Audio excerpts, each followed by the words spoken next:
उनको अपने फार्मूलेशन या जो भी यहाँ के न्यूट्रिशन है सरकारी डिपार्टमेंट में हो या आपके जानने वाले मोटा अनाज जैसे गेहूं या मक्का हो 40% 60% जो प्रोटीन का सोर्स हो वो दें।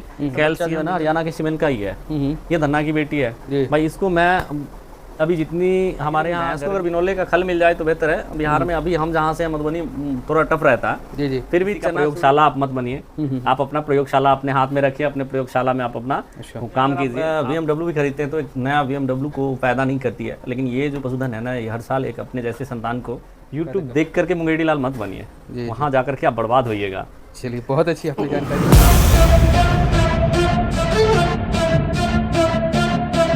नमस्कार दोस्तों, मैं प्रिंस और आप देख रहे हैं नई कृषि दर्पण यूट्यूब चैनल। तो दोस्तों, आज मैं पहुंच चुका हूं बिहार के मधुबनी जिला में, जहां की एक हमारी जो युवा साथी हैं, आप ब्रीडिंग पर काफ़ी अच्छा खासा काम करें, जो कि बिहार में भैंसों पर काम करने वाले बहुत कम हैं।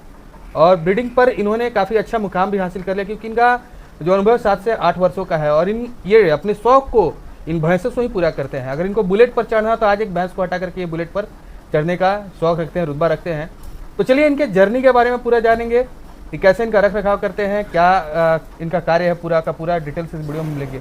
उसके पहले मैं आप सभी से रिक्वेस्ट करूँगा कि आप हमारे चैनल पर आए तो प्लीज़ सब्सक्राइब कर लें, साथ में बेल आइकन का बटन को प्रेस करें ताकि जब भी इस तरह का वीडियो बना तो आपको अपडेट जो है मिलता रहे। नमस्कार सर, सबसे पहले आपका हमारे चैनल पर स्वागत है। आप एक छोटा सा परिचय हमारे दर्शकों को दे दीजिएगा सर। मेरा नाम ललित सिंह है और मैं मधुबनी ज़िला राजनगर से हूँ और मेरा छोटा सा प्रयास मुर्रा बफेलो पे है। ब्रीडिंग का काम है मेरा।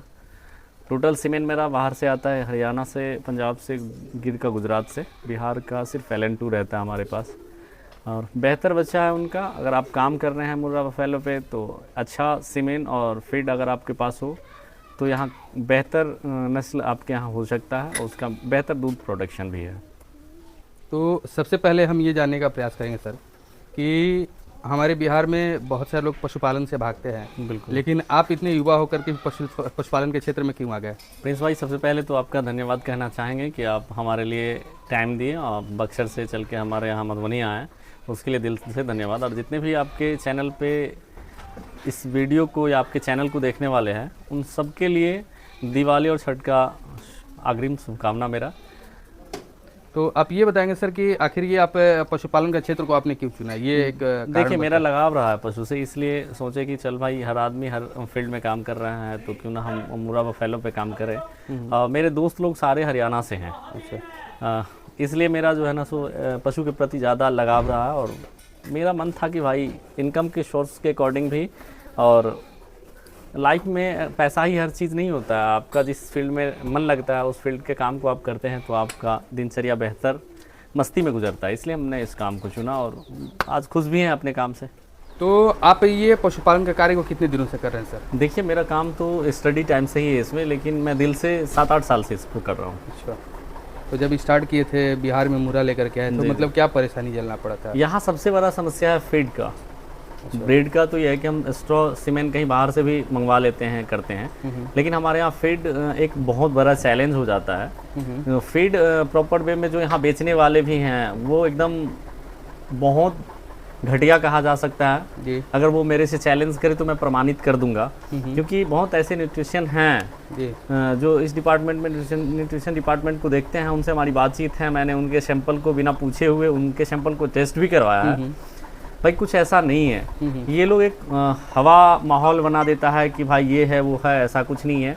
आपको 1 से 2 लॉट मिलेगा फीड, उसके बाद वही हो जाएगा। तो जितने भी पशुपालक हैं हमारे हिसाब से उनको अपने फार्मूलेशन या जो भी यहाँ के न्यूट्रिशन है सरकारी डिपार्टमेंट में हो या आपके जानने वाले हो, उनसे एक अच्छा मशवरा लेकर के आप अपने पशु के दूध के अकॉर्डिंग अगर फीड फार्मूलेट करके आप घर पे फार्मूलेशन के साथ बना लेते हैं और वो फीड खिलाते हैं तो उससे बेहतर कुछ नहीं होगा।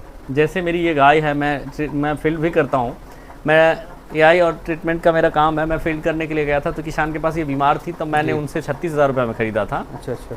उस टाइम उनके यहाँ इसका 8 किलो दूध था पूरे दिन का, हमारे यहाँ 13-14 किलो दूध है इसका, 8 महीने प्लस की ये भी आई हुई होगी। और ये दूसरी गाय मेरा देख सकते हैं, जो कि मैं वीडियो दे सकता हूँ भाई इसका कि इसका दूध क्या है। ये पता नहीं ब्यात कितनी है, हमारे यहाँ की है भी नहीं। ये भी हम ट्रीटमेंट फील्ड में ही गए थे तो हमको अच्छा लगा, हम किसान से लिए थे। ये 36,000 रुपये में इसका दूध अभी भी 16 किलो है। अच्छा। 4 महीने 3.5 महीने की भी आई हुई है जी। तो अगर फीड बेहतर हो तो यहाँ भी पशुपालन बेहतर करा जा सकता है, लेकिन हमारे यहाँ भाई फीड का बहुत ज़्यादा समस्या है। अच्छा, तो सर आपने एक जिक्र किया कि न्यूट्रिशन का, जी जी। तो सरकारी न्यूट्रिशन तो सबको उपलब्ध नहीं हो पाता है सर, तो उसका क्या विकल्प हो सकता है? देखिए सर, मैं एक चीज़ डिनाई करूँगा, हमारे गवर्नमेंट विभाग में भी हर चीज़ ख़त्म नहीं हुआ अभी, बहुत अच्छे अच्छे डॉक्टर हैं अभी बचे हुए। डॉक्टर पंकज हैं पटना वेटनरी कॉलेज से, न्यूट्रिशन डिपार्टमेंट ही वो देखते हैं। अच्छा। कहिएगा तो पर्सनल नंबर भी दे सकते हैं, वो बुरा भी नहीं मानते हैं। और बिहार के बहुत ऐसे किसान हैं जो उनसे ये फार्मुलेशन लेकर के अपने पशु का फीड फार्मुलेट करके खिलाते हैं। और नॉर्मल वे में मैं बता दूं कि आपको जो मिल्किंग में पशु है उसको मोटा अनाज जैसे गेहूं या मक्का हो, वो 40% 60% जो प्रोटीन का सोर्स हो वो दें। कैल्शियम मिनरल मिक्सर कोई बढ़िया कंपनी का दे, 4 महीना पे डिवार्मिंग करें, लिवर टॉनिक दे, आपके पशु में कोई किसी तरह का समस्या नहीं बनेगा। अच्छा। समस्या ये है कि हमारा एक तो न्यूट्रिशन कम रहता है, उस तरह का फीड नहीं रहता। कंपनियां कह रही कि भाई आप मिनरल या कैल्शियम इस तरह का एक्स्ट्रा आप क्यों दीजिएगा, इसमें हर चीज़ है, तो ऐसा रहता नहीं है। कहने के लिए सब कहते हैं जी। अब मेरी गाय है, आप देख सकते हैं इतनी दूध, जो इसका बॉडी स्ट्रक्चर है, जिस कैटेगरी की गाय है, ना तो ये HF है पूर्णतः, ना ये साहिवाल क्रॉस ब्रीड में है ये, ना जर्सी है, फिर भी भाई 16 किलो दूध इसका कम से कम प्रेगनेंसी आवर में 6 महीना रहता है। अच्छा, 16 लीटर 8 लीटर एक टाइम का आप आज को तो मैं आज लैब करवा दूं इसका। अच्छा। तो ऐसा नहीं है कि ये दूध नहीं देती है, बस इसमें वही फर्क है कि फीड हम क्या दे रहे हैं। इसको मैं खिला रहा हूँ सरसों का खल, चना का टुकड़ा, और अभी मिनरल देता हूँ और कैल्शियम रहता है मेरा। तो एक आपने पहला समस्या फीड के बारे में बताया, दूसरा क्या समस्या आपको? दूसरा यहाँ है कि ब्रीडिंग का अच्छे सीमेंट सप्लायर नहीं है, अच्छा सीमेंट्स नहीं मिलता है यहाँ पे। तो हमारा जो काम रहा है वो हम खुद सीमेंट्स लेके आते हैं। अच्छा। और प्लस फील्ड भी है मेरा, कुछ डॉक्टर भी हैं जो यहाँ से सीमेंट लेके जाते हैं। तो अच्छा सीमेंट अगर अच्छा आप यूज़ करते हैं तो अच्छे नस्ल और अच्छे बच्चे आ रहे हैं जी, उनका अच्छा केयर करा जाए तो फर्स्ट टाइमर ही बेहतर दूध देता है वो। अच्छा। और उसके अलावा फिर क्या समस्या आया? बस कुछ नहीं, उसका डिवार्मिंग है, फीडिंग है, अच्छा नस्ल का अगर सीमेंट हो जाए, अच्छे बुल का सीमेंट हो जाए तो बच्चे अच्छे ऐसे आते ही हैं यूजुअली। और उस पर अगर आप केयर अच्छा करते हैं तो प्रोडक्शन आपका रहेगा। जैसे देख सकते हैं ये सब बच्चा जो है ना हरियाणा के सीमेंट का ही है, ये धन्ना की बेटी है भाई। इसको मैं अभी जितनी हमारे यहाँ गर्मी का प्रभाव रहा है उसके कारण इसका हम AI नहीं किए हैं, अब थोड़ा मौसम सही हुआ है इसका हम AI करेंगे। तो ये समस्या है कि हमारे यहाँ अगर सीमेंट अच्छा हो और फीड अच्छा हो तो हम ऐसा नहीं कि कुछ नहीं कर पाएंगे। बहुत अच्छा है हमारे यहाँ रिजल्ट। ये फर्स्ट टाइमर रही है, ये जब दांत में नहीं थी तब बच्चा दी थी। फर्स्ट टाइमर ये 8 महीने की ब्याई हुई है, इसका बच्चा भी हम दिखलाएंगे आपको, ये प्रेग्नेंट भी है। अच्छा। अभी भी 9-10 किलो दूध 10 किलो दूध है इसका अभी दोनों टाइम मिला करके है। तो ब्रीड का यही है, मतलब कि भाई अच्छा ब्रीड का है तो प्रेगनेंसी आवर में भी वो अच्छा दूध देती है। किसान को वो बोझ नहीं बन पाता कि भाई हम खिलाएं क्या, ये दूध नहीं दे रही है, हम इसका कैसे क्या रख रखाव करें। तो ये प्रेगनेंसी में अगर 7 महीना 6 महीना दूध कर दे भैंस, जब ब्रीडिंग कर रहे हैं तब, फिर भी आप बहुत अच्छा इनकम ले सकते हैं इन सबसे। तो अब बात कर लेते हैं, जैसे कि आपको जब शुरुआत में अपने स्टार्ट किया तो पहला फीड का समस्या है, फिर ब्रीडिंग का समस्या आया। जी जी। तो फीडिंग का समस्या को आपने कैसे फिर टैकल किया? देखिए यहाँ पे बहुत ऐसे मित्रगण हैं हमारे जिनसे हमने फीड भी मंगवाया, मशवरा भी ली, लेकिन मशवरा तक तो ठीक रहा, लेकिन जब फीड इन लोगों का था वही वो बेहतर हमको नहीं लगा। अच्छा। बुरा लगे किसी को इसके लिए हम पहले सॉरी कहेंगे, किसी को टारगेट नहीं कर रहे हैं, ना मेरा काम किसी को टारगेट करना है, लेकिन मैं अपना कह रहा हूँ। भैंस का मेरा काम है, गाय के लिए तो मैं मेरे पास अभी गाय 2 लिया हूँ, तो भैंस के लिए वो फीड नहीं मिल रहा था। भैंस के लिए फीड वही है कि भैंस को चाहिए बिनौले की खल, ऐसे हर पशु को चाहिए, लेकिन भैंस को अगर बिनौले का खल मिल जाए तो बेहतर है। बिहार में अभी हम जहाँ से मधुबनी थोड़ा टफ रहता है, फिर भी चना चूड़ी, चना छिलका और सरसों का खल हो जाए यहाँ पे तो काम बहुत अच्छा चलता है उसमें।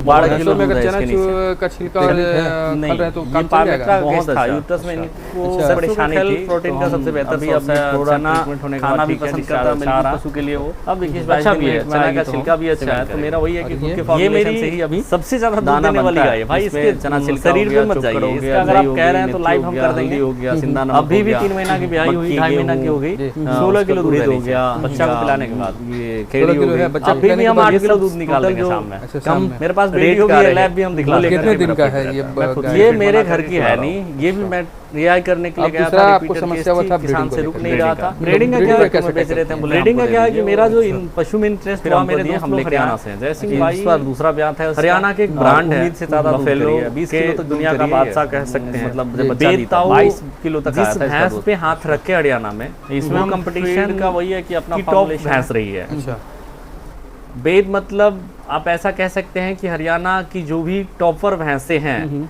चाहे वो सरस्वती रही हो जी, जो भी भैंसें रही हो, बेद का बहुत बड़ा रोल रहा उनसे दूध निकलवाने में। पशुपालक तो है ही, लेकिन बेद एक ऐसा हमारे यहाँ जिसको हम सलाई रिंच कहते हैं, जिसमें लग जाए वो 110% परफेक्ट रहता है मिल्किंग के मामला में जी।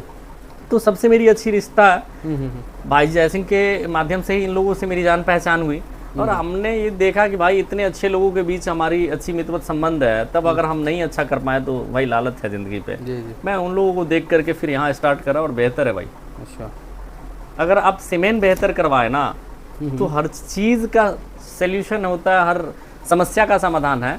आप ढूंढो मिलता है जी। हमारे यहाँ लोग ढूंढना ही नहीं चाहते, जो मिल रहा है वही करवा रहे हैं। उसी पर बिल्कुल चल रहा है। तो अब बात कर रहे थे जैसे जब आपने स्टार्टिंग किया था, जी जी जी। तो भैंसों की खरीदारी कहाँ से की थी? अभी तो एक मुख्य समस्या है सर। सर यहाँ पे क्या है ना कि हमारे पास जब इतनी भैंस है तो हम भैंस खरीदे क्यों? ये हर स्टार्टिंग में तो कहीं ना कहीं से आपने मेरे पास मेरे जिला की सबसे जो अच्छी भैंस सब थी उसमें टारगेट करना था हमको कि भाई जो बेहतर दूध की भैंस है उस पर तो हम ब्रीडिंग का काम कर पाएंगे। अच्छा। तो हमने 2 भैंस लिया था उस टाइम में। उसका दूध भी 14, 14.5, 15 केजी, 14 केजी के आसपास। अच्छा। तो उसके ही बच्चे सारे हैं। अच्छा, तो वो कितने की खरीदारी किए थे? वो मेरा उस टाइम का 1,35,000 30,000 का था। एक भैंस की कीमत? जी, एक भैंस मैंने 1,05,000 में लिया था 8 साल पहले। और एक भैंस 1,15,000 में लिया था। अच्छा, तो मतलब 2.5 लाख के आसपास में आपने भैंसों पे खर्च किया। तो उसमें ऐसा था ना कि उस तरह की भैंसें मिल नहीं रही थी। लेना है आपको, किसान जो कह रहे हैं उस पैसे में लो, कोई मोल भाव नहीं हुआ है। मुझे इतना में बेचना है, अगर आप ले सकते हैं तो लो, नहीं तो भाई छोड़ दो। इस तरह का हालात था, तब मैंने लिया था। अच्छा, तो उसी पर फिर आपने सीमन वगैरह का काम किया? बिल्कुल। तो टोटल अभी कितना साल आपको हो गया इसमें? मेरा 8-9 साल। 8-9 साल हो गया। तो स्टडी टाइम से ही लगे हुए हैं इसमें। तो 8-9 साल हो गया, तो उस टाइम में आप 14-15 लीटर पे थे, अभी कितने लीटर पहुंचे हुए? मेरे पास 20 लीटर 1 डे प्रोडक्शन है, जो हमारे पास उसका डॉक्यूमेंट भी है। अच्छा। जो कि फर्जी किसी रूप से आप कह नहीं सकते हैं। अच्छा। और मेरी भैंस एक जिसका 3 थन ही है, एक थन पिछले ही ब्यात में खराब हो गया। इस ब्यात में भी मैं कोशिश करूंगा, अगर परमात्मा ने चाहा उसका थन थोड़ा सा भी रिकवर आया जी जी, तो मैं इस बार भी दूध तुलवाने का काम करूंगा, जैसे हरियाणा और पंजाब में दूध रिकॉर्ड करके दिखलाया जाता है। लेकिन क्या करूं, मेरी किस्मत बदकिस्मती है कि उसका मैं धनोला पशु मेला में गया था मित्र लोग से कि भाई मुलाकात हो जाए। जी जी। उसी टाइम में वो बच्चा दिया और एक थन उसका। यहाँ पे जो तुरम खान सब कह रहे हैं कि मेरा ये आपको ट्रांजिशन फीड है, उसी का देन है कि ट्रांजिशन फीड खिलाने के कारण उसमें मास्टाइटिस की समस्या बनी। और मेरे ही पशु में ऐसा नहीं, इस तरह का कोई चैलेंज करते हैं तो मैं प्रमाणित कर दूंगा। किसान आपको गलत मैं कह सकता हूँ, हर किसान नहीं गलत कहेंगे कि उनके फीड खिलाने के बाद भाई जिस तरह का मैं शिकार बना ना, मास्टाइटिस मेरे पशु में हुआ। लगभग हमारे यहाँ 5-6 गाय भी थी ऐसी जिसमें मास्टाइटिस का प्रॉब्लम आया, जिसमें 2-3 तो मेरे सामने का है जी, जो रिकवर नहीं हुआ। अच्छा, देखिए परमात्मा जो करे। और मैं किसी को भी कहूंगा कि भाई आप ट्रांजिशन फीड खिलाते हैं तो कम से कम उस फीड के बारे में जान लीजिए। अपना पशु खराब मत कीजिए किसी के एक्सपेरिमेंट करने पे। जी जी, बिल्कुल। और किसी का प्रयोगशाला आप मत बनिए। आप अपना प्रयोगशाला अपने हाथ में रखिए, अपने प्रयोगशाला में आप अपना काम कीजिए। आपका पशु खराब हो रहा है, दुनिया मजा ले रही है, आपको कुछ नहीं मिलने जा रहा है। मैंने जो कष्ट झेला आप सोच नहीं सकते हैं। 7-8 साल लगा था मुझे यहाँ तक आने में। लेकिन मेरे पास वो भैंस है, उसका थन एक खराब हुआ है, भैंस अभी है, भैंस खराब नहीं हुई है। तीसरे ब्यात में देखिए इस बार परमात्मा जो बच्चा दे दे, डायमंड का सीमेंट लगा हुआ है उसमें। अच्छा अच्छा। और डायमंड एक अच्छा बुल है, जिनकी माँ, उनकी दादी, उनकी नानी अच्छे मिल्क रिकॉर्ड वाली सब है। ये B1 330 की बेटी है। तो ये इस बार की गर्मी में बहुत ज़्यादा बीमार पड़ गई थी। इसका बच्चा भाई गड़बड़ अबॉर्ट कर गया। फिर इसको रेडी कर रहे हैं, परमात्मा ने चाहा तो ये बहुत अच्छा खासा रिजल्ट, इससे बहुत ज़्यादा उम्मीद है। अच्छा। देख सकते हैं ये शांत स्वभाव की है, इसका सींग भी बेहतर है। तो ये सब है, ये मेरे हाथ से सीमेंट किए हुए बच्चे हैं जी। ये वहाँ के सीमेंट के बच्चे हैं। और 100% मुर्रा का देख सकते हैं कि ये एग्रेसिव नहीं होती है। जी जी, इनका अटैचमेंट बहुत अच्छा रहता है किसान के प्रति, थोड़ा सा भी ऐसा नहीं है। इंसान से बढ़िया केयर और कदर करता है ये। जी। तो अब बात कर लेते हैं हम आपके साथ में कि इनका लैक्टेशन पीरियड कितने दिनों का होता है आपके यहाँ? आपके देखिए मेरे यहाँ तो भैंसिया कम से कम ये 7 महीना दूध निकालते हैं। अच्छा। ड्राई मेरे यहाँ भैंस नहीं होती, ड्राई करना पड़ता है। अच्छा। ये प्रेगनेंसी में 7 महीना तक हम दूध निकालते हैं, 3 महीना हम छोड़ देते हैं, क्योंकि भाई छोड़ना भी ज़रूरी है जी। और 3 महीना अगर हम छोड़ते हैं दूध से इसको तो अच्छा तैयार हो जाती है। और फिर पुनः अगले ब्यांत में अगर दूध चाहिए आपको तो उसके लिए भैंस का मुझे जहाँ तक नॉलेज है कि दूध 2.5 महीना आप छोड़ते हैं तो बेहतर प्रोडक्शन आपका होगा अगले ब्यात में जी। अच्छा, लेकिन जनरली अगर 8 महीने तक दूध दे देंगी तो थोड़ा शरीर से कमजोर रहेगी, अगले बार उतना दूध नहीं हो सकता है कि दे, जी जी। क्योंकि 2 महीना में आप केयर उतना कर पा रहे हैं कि नहीं कर पा रहे हैं तो फिर पशु रेडी नहीं हो पाएगा। रिपीट का समस्या कभी आपके साथ हुआ नहीं? देखिए मेरे साथ तो बहुत कम नहीं के बराबर में है, क्योंकि रिपीट मेरे दिल का बात आपने पूछा, क्योंकि मैं एक एज ए AI वर्कर बात कर रहा हूँ आपसे। बिल्कुल, मेरा फील्ड का भी AI का सबसे अभी जो सिरदर्दी बना है वो रिपीट ब्रीडिंग। जी बिल्कुल। किसान ही रिपीट ब्रीडिंग का सबसे बड़ा जरिया है, अच्छा, सबसे बड़ा हाथ उनका है। जी। पशु को यार कम से कम आप बॉडी वेट के अकॉर्डिंग तैयार तो होने दें। वो लगभग 1.5 कुंटल की भैंस या बाछी है उसमें AI करवाते हैं जी। बहुत ऐसे AI वर्कर हैं जो क्या करेंगे भाई, उनकी मजबूरी हो जाती है, दरवाजा पे गए वो छोड़ के आएंगे, 100 रुपये भी डॉक्टर को किसान नहीं देने जा रहा है तो AI करके आते हैं। जी जी। दूसरा यह है कि न्यूट्रिशन कुछ मिल नहीं रहा उसको, ना मिनरल खिला रहे हैं ना डिवॉर्मिंग कर रहे हैं। यार हमने जब फील्ड से करना स्टार्ट करा, यहाँ किसान बोलते हैं कि मैं जीवन में कभी कीड़ा का दवाई दिया ही नहीं। अच्छा, उससे आप क्या उम्मीद करते हैं? जी। तो ये सारी चीजें जरूरी है। अनमेच्योर एज में इसका क्या है कि बॉडी वेट के अकॉर्डिंग इनका इंसेमिनेशन होता है। एज तो कुछ मायने रखता है जी जी। लेकिन अगर इसका बॉडी वेट अगर प्रिपेयर रूप से आप रेडी कर लेते हैं तो AI करवा सकते हैं आप। 22-23 महीना में भी भैंस का, 14 महीने में भी करवा सकते हैं आप। और 3 साल में भी किसी का 3 कुंटल 2.5 कुंटल नहीं हुआ, 4 साल में भी, तो आप क्या उससे उम्मीद करते हैं? तो रिपीट ब्रीडिंग सबसे बड़ा कारण रहा है। और नुकसान बफेलो के ब्रीडिंग के मामले में कैंसर है 2 चीज़, रिपीट ब्रीडिंग, मस्टैटिस। अच्छा, रिपीट कर गई भैंस या गाय तो समझ लीजिए उस डेयरी का कमर टूट जाता है, और जिस पशु में मस्टैटिस हो जाए उस लैक्टेशन का दूध खत्म हो जाता है। अच्छा। तो अब बात कर रहे थे, आपके पास टोटल अभी कितनी पशु है? मेरे पास 8-10 भैंस ये है टोटल जानवर हैं, 10-11 के आसपास। दूध का प्रोडक्शन कितना कर लेते हैं? मेरी भैंस से अभी ड्राई है लगभग 25-26 लीटर, 50 लीटर के आसपास दोनों टाइम का मिलाकर, गाय भैंस मिला करके। किस रेट से दूध जा रहा है? दूध तो भाई मेरा यहाँ 60-62 रुपये। अच्छा, तो क्या कुछ ले पा रहे हैं या सिर्फ अभी 8 नहीं यार, इसमें 50% नहीं तो 40% आपका इनकम है। मेरा कुछ नुकसान जा रहा है, क्योंकि अभी देख लो मेरे पास ये 2-3 हीफर है जिनको ये तो अभी खा ही रही है ना, 3-4 जो है ये तो अभी खा रही है, ये तो कुछ दे नहीं रही है, लेकिन जब देगी तो सूद ब्याज के साथ देती है। BMW भी खरीदते हैं तो एक नया BMW को पैदा नहीं करती है, लेकिन ये जो पशुधन है ना ये हर साल एक अपने जैसे संतान को पैदा करती हैं। और अच्छा सीमेंट यूज करते हैं, अच्छा बुल सिलेक्शन रहता है, तो ये अपने संतान अपने से भी अच्छा पैदा करने में काबिलियत रखती है। और फिर आपका इनकम, डेयरी का सबसे बड़ा इनकम है पशु का जो बच्चा आ रहा है, नया मेहमान आ रहा है ना, उनको अगर आप रेडी कर लेते हैं, दूध गोबर से आप पल जाओगे, आपका स्टाफ पल जाएगा और ये पल जाएंगे। अच्छा। और आपके बच्चे और आपका भविष्य इसके बच्चे पाल देंगे। तो डेयरी में तब आदमी जाकर के कुछ इनकम पाना स्टार्ट कर देता है जब आपके डैडी का बच्चा आपको दूध पे आ जाए, जब वो बच्चा पे आ जाए, तो बेहतर इनकम है, इनको आप कम नहीं कह सकते। आज मेरे पास ये इस कंडीशन में मैं 1.5 लाख रुपए में बेचूं तो 1.5 लाख में लेने के लिए रेडी है लोग। अच्छा, आज के डेट में 1.5 लाख बोल दूं तो आज ले जाएगा जी।